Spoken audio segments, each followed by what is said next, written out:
Lastly, but certainly not least, as we ring out in the refrain that is said among people across the world and Puerto Ricans across the world, yo sí soy boricua. Giant robotic tripods could be vaporizing New Jersey. Democrats would point out how the death lasers were disproportionately affecting low-income communities and people of color, and AOC would tweet, "Stop demonizing the Martian X community." What happens when Bill Maher decides to dissect Alexandria Ocasio-Cortez like a caffeinated high school English teacher with a red pen in hand? You get the perfect storm. Comedy gold fused with brutal political reality checks. Tonight, Maher isn't just poking fun at AOC. He's tearing apart every buzzword, every slogan, every carefully rehearsed soundbite she leans on. Spoiler alert. It's less of a policy vision and more like word salad drowned in extra dressing. And here's the kicker. Maher shows us why listening to AOC talk politics feels less like leadership and more like karaoke without lyrics. Entertaining? Sure. Effective? Not even close. Bernie and AOC? No. They got the biggest crowds. That doesn't matter. It won't sustain itself, but right now they have no leader. Okay? But this is the thing the Republican Party has to understand too.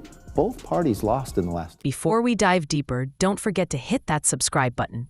It helps way more than you think. Now, let's talk about the Democratic Party's favorite pastime, burning its own chances on the same stove and then acting shocked when it hurts. First, it was Kamala Harris in 2024, a campaign so enthusiasm-free it made paint drying look electric. Maher saw it coming a mile away and practically screamed, "This is a bad idea." But of course, no one listened. Even the country's oldest Latino civil rights group came out against it, yet AOC keeps defending it, saying gender is fluid, language is fluid. Yes, and Latino voters are fluid. Instead, the party shoved Harris into the spotlight like cold oatmeal nobody wanted, and the result was 4 years of word salads and awkward cackles that had half the country reaching for the mute button. Now, in true DNC fashion, because apparently collecting bad decisions is their favorite hobby, the new shiny object is Alexandria Ocasio-Cortez. At an AOC Bernie Sanders rally in Idaho last month, someone threw a Palestinian flag over an American flag, and the crowd erupted in approval. What should have happened after that is one of the adults on stage should have told their young, loyal followers, this is not a symbol of freedom. This is. Yes, AOC, the TikTok darling of progressives, the queen of Instagram lives, and the congresswoman who can turn a sentence into a verbal car crash faster than a rookie driver at Daytona. Party insiders are already whispering her name as the Democratic star for 2028. But Bill Maher isn't buying a second of the hype. He's been around too long not to recognize a mirage in the desert. And he's practically begging Democrats not to chase this illusion into another electoral disaster. Last week, an 85% Latino congressional district on the border with Mexico, which had always voted heavily Democratic, flipped to the red team. And the campaign manager for the losing Democrats said, "We gave up a reliably Democratic congressional seat for no reason at all. We deserve to know why." Well, aside from your terrible attitude, I'm going to tell you why. Because these voters stopped seeing your candidate as their lawyer. The pattern is almost comical at this point. Every time a young politician pulls a big crowd, the left acts like it's the second coming. They get hypnotized by viral TikToks, slick edits, and screaming fans at rallies, forgetting that none of it matters if you can't actually win elections. Maher's smirk says it all. Democrats love performers on stage, not proven winners at the polls. He calls it Coachella politics. The vibe is fun, but nobody's electing their festival crush as president. And that's exactly where AOC's hype train starts wobbling. Once people stop swooning over her live streams and actually listen to the substance, the cracks are impossible to ignore. What do you think of the fact that the people who are getting the big crowds right now are AOC and Bernie Sanders? They're going around the country. Thank you, there's that same guy. I call him the always wrong guy. No, I'm kidding. Okay, but I feel like, big crowds, again, the shiny object that the Democrats chase it's not about the big crowds that come out to you when you're talking in a festival or wherever they are. I think it's because I think Bernie showed up at Coachella. That must have been fun for the fans. Maher's frustration is clear. Beneath all the firebrand speeches and flashy sound bites, there's nothing of substance. It's aggression masquerading as leadership, volume disguised as vision, and theatrics in place of strategy. AOC thrives on viral clapbacks more than serious plans, which might work if she wanted to be a full-time influencer. But as a presidential hopeful, it's political quicksand, and the unraveling has already started. When your strategy makes Cory Booker look like the adult in the room, you know it's gone sideways. Their message to you was, I'm an American now. I'm here. Be my lawyer, not the lawyer for the migrants showing up in my backyard. Every month I see a new poll reporting how much Latinos despise the woke term Latinx. It's about as popular with them as a reboot of Speedy Gonzales. His message couldn't be clearer. Stop chasing personalities who live for retweets and TikToks, because the voters that matter aren't buying it. And this isn't just about AOC's awkward relationship with facts. It's about the entire progressive brand she represents. Maher points to rallies where chaos reigned, like when a Palestinian flag was draped over an American flag and the crowd cheered instead of cringing. Nobody on stage stepped in to say, maybe trashing the country we want to lead isn't the best idea. That silence spoke louder than words, leaving half the audience embarrassed. And Maher's devastating point, if you're embarrassed by America, then America is embarrassed by you. I've said it before, wokeness is not an extension of liberalism anymore. It's more often taking something so far that it becomes the opposite. Teaching kids not to hate or judge those who are different, great. Proud we got there, all for that. But at a certain point, inclusion becomes promotion. And contrary to current progressive dogma, children aren't miniature adults wise beyond their years. They're morons. This isn't about blind patriotism.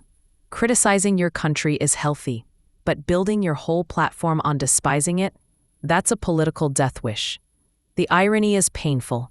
Immigrants risk their lives crossing deserts and oceans to get here, chasing the American dream, while politicians born into its freedoms sneer at the system that made them possible.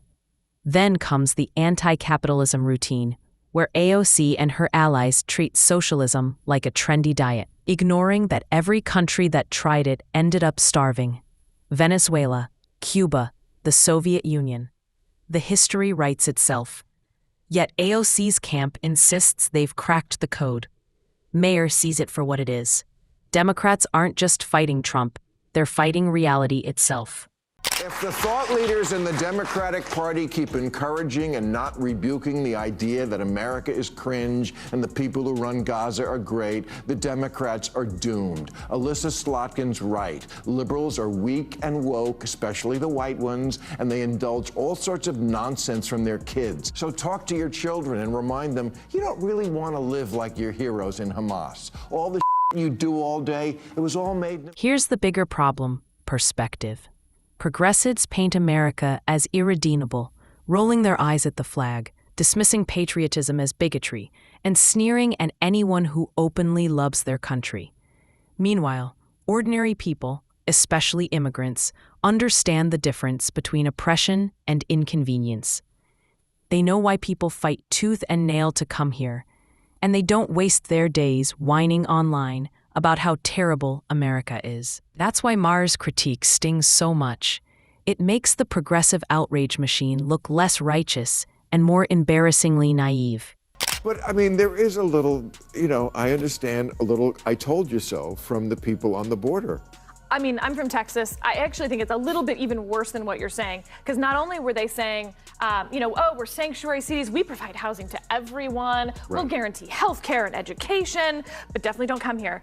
But they were also saying, if you're in Texas and don't want that, you're racist, you're a bad person.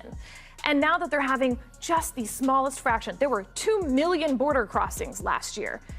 New York, which is by far the largest number, has 110. And remember, this isn't coming from Fox News. This is Bill Maher, a guy who has spent decades torching Republicans, mocking Trump, and backing liberal causes. When he turns his fire on AOC, it's not a partisan attack. It's an intervention. He's basically saying, you're the class clown ruining the lesson. And if Democrats gamble on AOC as their 2028 candidate, they're not just risking a loss. They're setting the stage for a political inferno. Donald Trump would sell this country for $1 if it meant lining his own pockets and greasing the palms of his Wall Street friends. And I, for one, am tired of hearing about how a 2-bit union buster thinks of himself as more of a patriot than the woman who fights every single day to lift working people out from under the boots of greed trampling on our way. Instead of listening, Democrats seem addicted to chasing viral clips. Maher has seen this movie before, and he knows how it ends, badly. Because the real issue isn't just AOC, it's the ideology she embodies. It's a worldview that confuses activism with governance, outrage with leadership, and Twitter applause with real political capital. Maher's warning is simple. If Democrats don't wise up, 2028 won't just be another missed opportunity. It'll be a humiliating sequel no one asked for. For the first time, I think I'm getting to where Ronald Reagan was with Tip O'Neill. You know, the old story is, well, they could just hash it out and just really come at each other and then go have a beer. Mm-hmm. Well, I don't want to have a beer with AOC or that Joe would Biden. Be the weirdest bar in the world. You think the Star Wars Cantina was weird? Imagine you walk into a bar and just Glenn Beck and AOC. Every AOC interview turns into a verbal obstacle course. Sentences meandering until even she seems shocked at where they land. It's all passion, zero precision. Maher sees it, voters see it, and anyone with common sense sees it. But somehow the DNC has convinced itself this is the ticket to victory. It's not strategy, it's self-destruction. Maher is practically begging them, stop mistaking social media applause for real momentum. Because likes don't equal votes. And if they ignore him, 2028 won't just be a loss. It'll be a comedy of errors, with Republicans laughing hardest. AOC might think she's rewriting the playbook, but Maher is holding the scoreboard. And unless Democrats listen, that scoreboard is about to show another giant L.